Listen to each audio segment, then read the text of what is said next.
Viewers, मैं हूं समीना पाशा। उम्मीद है आप लोग खैरियत से होंगे। व्यूअर्स, इस व्लॉग में 3 अहम खबरें आपके साथ मुझे डिस्कस करनी है। सबसे पहली खबर तो इमरान खान साहब से मुतल्लिक है कि जिनके खिलाफ एक और महाज तैयार खड़ा है और उनको गद्दार डिक्लेयर करने के लिए और फिर एक बड़ी सज़ा सुनाने के लिए पूरा जो एक इस वक्त प्लान है वो सामने आ चुका है। वो है साइफर केस का मामला, जिसमें हमें नज़र आ रहा है कि एक बाकायदा चालान जमा कराया गया है। उस चालान में क्या तहरीर है और उसके तहत इमरान खान साहब के साथ क्या हो सकता है, इसके ऊपर बात करेंगे। फिर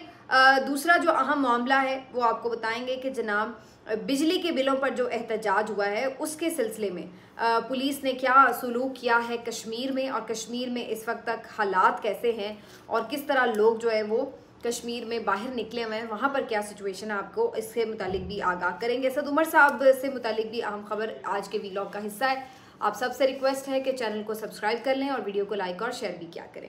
अच्छा जी, सबसे पहले ज़रा साइफर केस की बात हो जाए। सबसे बड़ी आज की खबर यही है, साइफर केस के सिलसिले में अभी तक सबको मालूम है कि इस केस में बज़ाहिर कोई स्ट्रॉन्ग चीज़ नज़र नहीं आती कि जिसकी बुनियाद के ऊपर ये केस बनाया गया हो। चोटी के वकला चाहे सलमान अकरम राजा साहब हों, चाहे एतजाज़ एहसन साहब हों, चाहे लतीफ़ खोसा साहब हों और भी दीगर बहुत सारे वकला इस बात के ऊपर कन्विंस्ड हैं कि साइफर केस का कोई सर पैर नहीं है और इसमें कोई इल्ज़ाम इमरान खान साहब के ऊपर नहीं लगाया जा सकता। अगर इल्ज़ाम ये है कि उन्होंने मुल्क के साथ कोई गद्दारी करते हुए कोई इन्फॉर्मेशन लीक की है और हल्फ की खिलाफ वर्जी की है, तो ये भी एक बड़ा ही अजीब और गरीब किस्म का इल्ज़ाम है, क्योंकि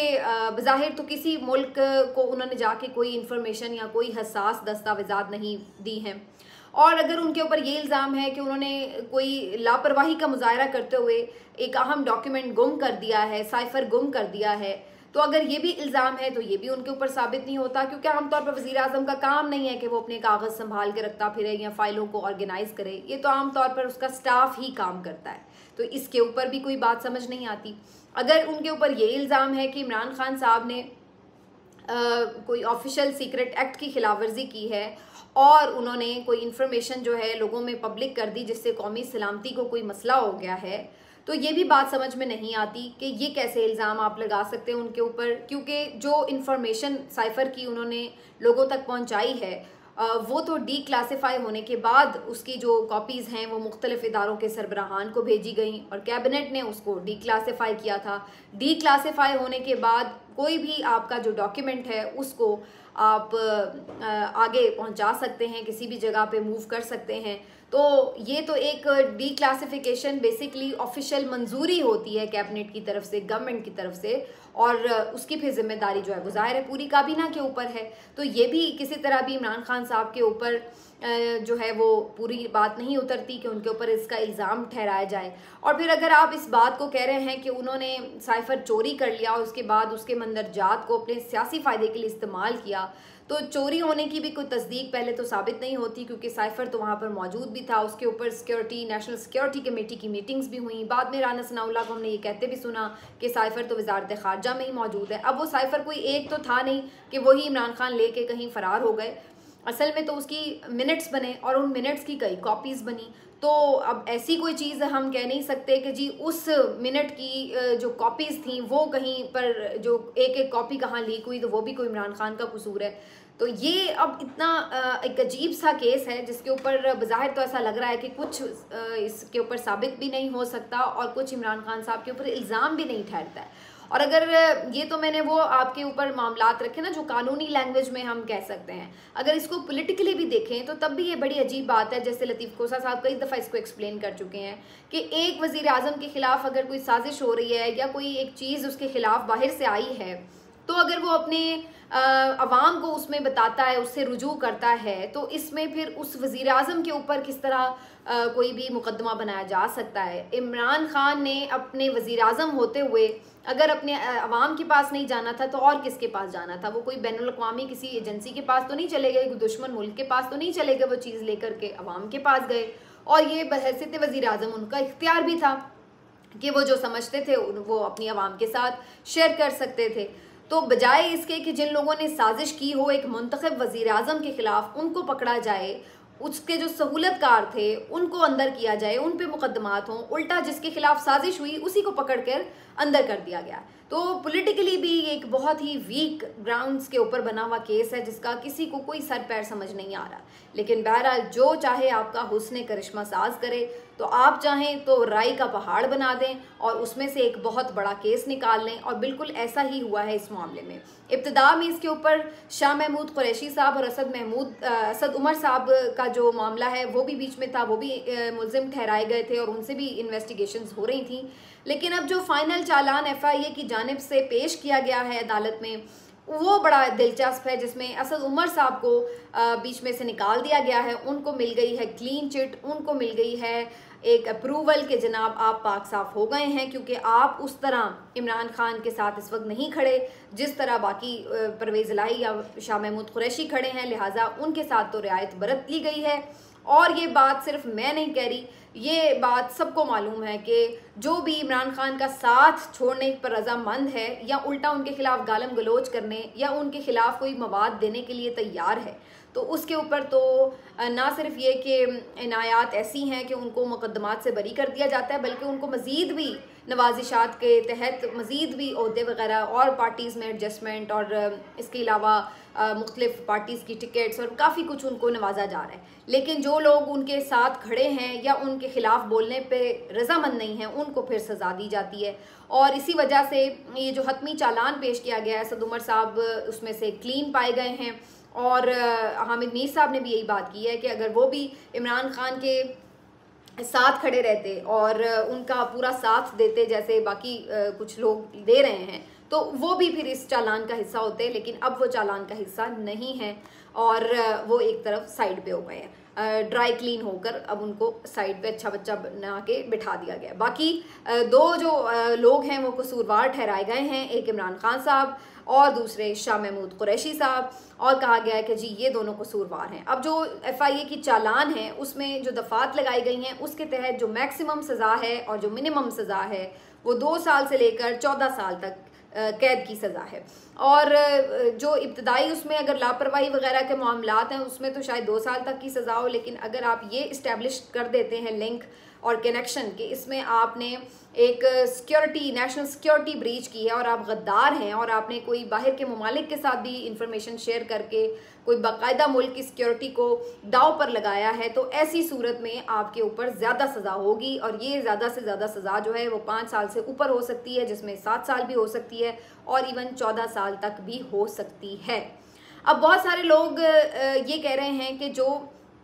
इसमें ये लिंक इस्टेब्लिश करना है कि जनाब बाहर के मुल्कों के साथ भी इमरान खान ने कोई ऐसी इन्फॉर्मेशन लीक करके पाकिस्तान की सिक्योरिटी ब्रीच कर दी और कोई दाव पे लगा दिया, तो ये मामला इस्टेब्लिश करना, इसको साबित करना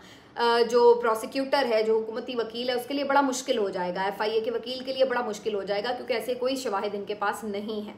तो अगर ये बीच में से हम चीज़ निकाल दें कि ये साबित नहीं कर पाएंगे, तो फिर इसकी सज़ा में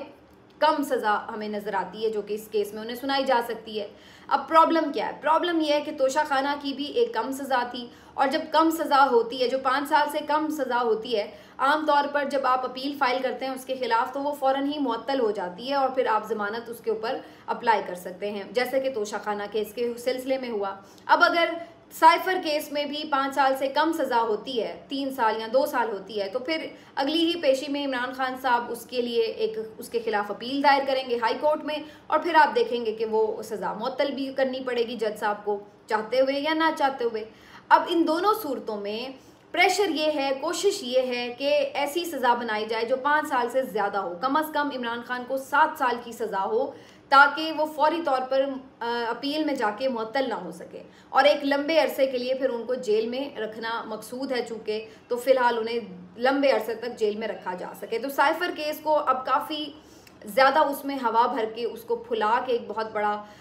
गुब्बारा बना लिया गया है, और इस गुब्बारे में कौन कौन लोग शामिल हुए हैं? 28 गवाहान हैं जिसकी फहरिस्त जो है वो इस चालान में रखी गई है। 28 लोग हैं जो इमरान खान साहब के ख़िलाफ़ गवाह बन गए हैं इस केस में, और बकौल FIA। और इसमें जो अहम गवाह हैं 2, मैं उनका नाम ज़रूर लूँगी। एक तो हैं प्रिंसिपल सेक्रेटरी इमरान खान साहब के आज़म खान साहब, और दूसरे हैं जनाब असद मजीद साहब। असद मजीद साहब ये वो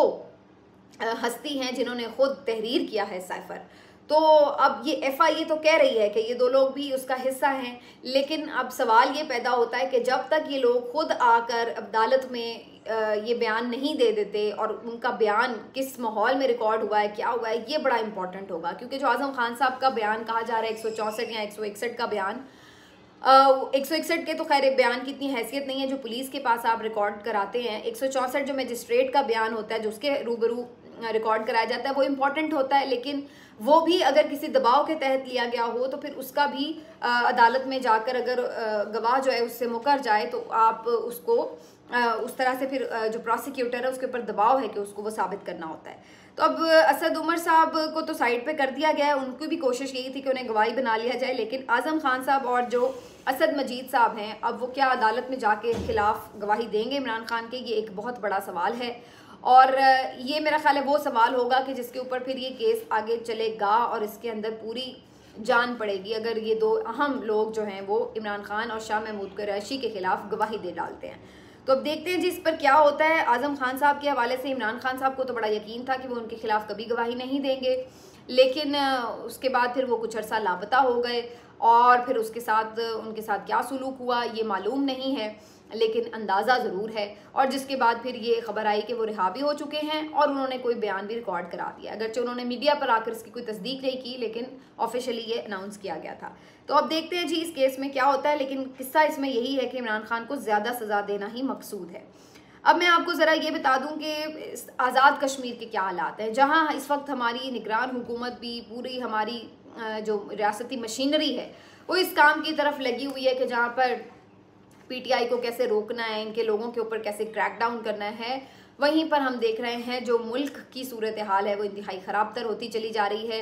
अब मईशत के हवाले से एक बड़ी अहम खबर ये है कि पाकिस्तान को बहुत बड़ी एक अमाउंट अभी जून में अगले जो जून है उसमें पेमेंट भी करनी है। तो क्या उसके लिए बंदोबस्त होगा, कितनी देर आप इलेक्शन रोकेंगे, ये बहुत बड़े सवालात हैं। लेकिन उनसे भी पहले सवालात अवाम की उन मुश्किलात के हैं कि जिसमें अवाम इस वक्त फंसे हुए हैं। बिजली के बिल इंतहा से ज़्यादा हैं, अगरचे मौसम भी बदल रहा है, इसके बावजूद भी लोगों की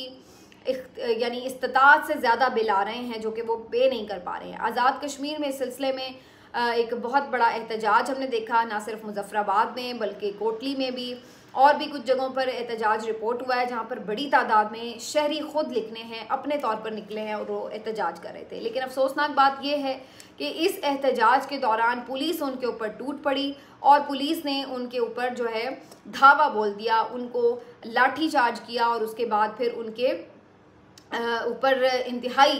इस तरह की सिचुएशन देखने में आ रही थी, अफसोसनाक मनाजिर के। एक तो वो बेचारे पहले ही महंगाई के मारे हुए हैं और ऊपर से उनको डंडे भी मारे जा रहे हैं, तो ये वाली बात थी। और फिर उसके बाद अब जाहिर सी बात है हालात वहाँ पर कशीदा हैं, अब मज़ीद लोग निकले हैं और ये भी खबरें आ रही हैं आज़ाद कश्मीर के मुख्तलिफ थानों का घेराव भी किया जा रहा है। पुलिस के खिलाफ भी लोगों के अंदर गम और गुस्सा आ रहा है कि हम अगर पुरअमन एहतजाज कर रहे हैं तो हमें वो भी करने नहीं दिया जा रहा। तो वहाँ से भी कुछ खबरें जो है वो इतनी इत्मीनान बख्श नज़र नहीं आ रही। लेकिन बहरहाल यहाँ पर सिचुएशन अभी हमें यही नज़र आ रही है कि जो फोकस है वो आवाम को रिलीफ देना, आवाम की परेशानी दूर करना नहीं है।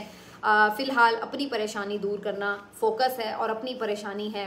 कैदी नंबर अब 943 और मेरा ख्याल है यही नंबर है। अब नंबर जो है 804 से बदल चुका है। मिलते हैं आपसे अगले वीडियो में, अपना ख्याल रखिए, अल्लाह हाफ़िज़।